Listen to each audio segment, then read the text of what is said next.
Hallelujah. Odofo onyame onhyira wo. Yɛsom onyame a ɔte ase. Ɛno nti na da biara yɛwura n'asɛm mu hwɛ nea onyame wɔde ma yɛn. Ɛno nti mema wakɔ aba de ba wote ase sɛn dwumadie yi so. Ɛnnɛ nso onyame ayɛ yɛn adom na ɔde da foforɔ akyɛ yɛn. Na wɔtwe foforɔ nso yɛbɔ mpaeɛ sɛ onyame bɛfa n'akwan nyame nkronkron bɛkyerɛkyerɛ nea ɛsɛ sɛ yɛyɛ ɛwɔ na wɔtwe nyinaa mu. Ɛna nso yɛbɛfa yɛkenka nsɛm afiri Korintofoɔ mu a ɛdi kan eti baako nkyekyɛmu 26 ɛkɔsi 31. 1 Corinthians chapter 1, 26 to 31. Ɔdɔfoɔ wɔ Yesu Kristo din mu onyame asɛm a ɛba yɛn nkyɛn ɛwɔ saa passage yi mu ɛkyerɛ yɛn sɛ yɛsom onyame a ɔte ase a ne yɛmu yɛ ɛwɔ akwan nyinaa mu. Nyame ɛnam n'adom so oyi odifoɔ anaasɛ ɔsomani Paul ɛde no maa yɛn. Na Paul ɛkasa kyerɛ Korinto asafomma no ɛsɛ me nuanom adɔfoɔ monkae sɛ na mo bebree na mo nenam basa. Ɛnneɛma moyɛ kora na sɛ bi na nyansa ɛnni mo. Nanso Onyankopɔn ɛnam Yesu so aba bɛbie mo ani. Wabɛbɛbue ani na wafa yɛn sɛdeɛ yɛtie yɛ a ɛsiesie yɛn sɛdeɛ ɛbɛyɛ a sɛ yɛhoahoa yɛn ho a yɛbɛhoahoa yɛn ho wɔ Kristo Yesu nkoa mu. Na wafa nea nipa mbu no hwee ɛwɔ asase so no ɛwɔ wiase mu ɛwɔ abusua mu no ɛno na Onyankopɔn afa no wɔsiesie na ɔde ahyɛ no ho anuonyam.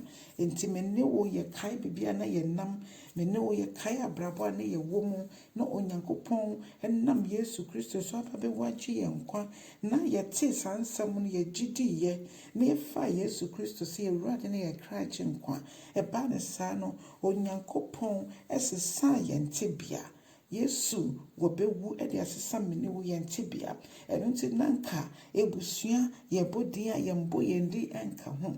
Nanso Yesu Kristo nti Yesu so yɛnya fahodie. Yesu Kristo nti yɛnya ahotɔ. Yesu Kristo nti yɛnya nyame mu nyansa a yɛtumi de bɔ yɛn bra.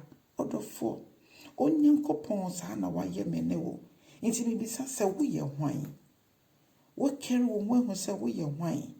Wode twerɛsɛm no atoto ho ehu sɛ meyɛ hwan?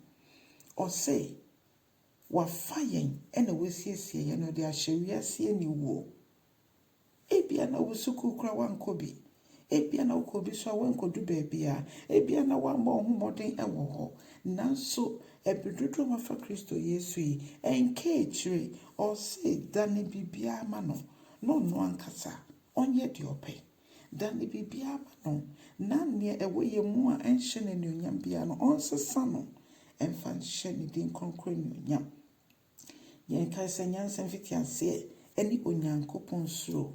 Ɛno nti Onyankopɔn ɛkyɛ yɛn sɛ yɛde yɛn ho bata Kristo a ɛte sɛ yɛde yɛn ho abata ɔno.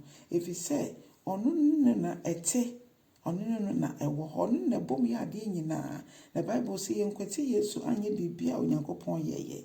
Na Onyankopɔn nnɛ wate mene wo yɛ ho sɛ yɛnante ɛwɔ kronkron yɛ mu. Wagye yɛ fi bɔne so nyinaa mu na wɔsiesie yɛn. Ɛno nti twerɛsɛm no kyerɛ yɛn sɛ yɛbɛhoahoa yɛn ho a yɛnhoahoa yɛn ho wɔ Awurade nkoa mu. Ɛno ɛne yɛbɛtumi akyerɛ ahobrɛaseɛ.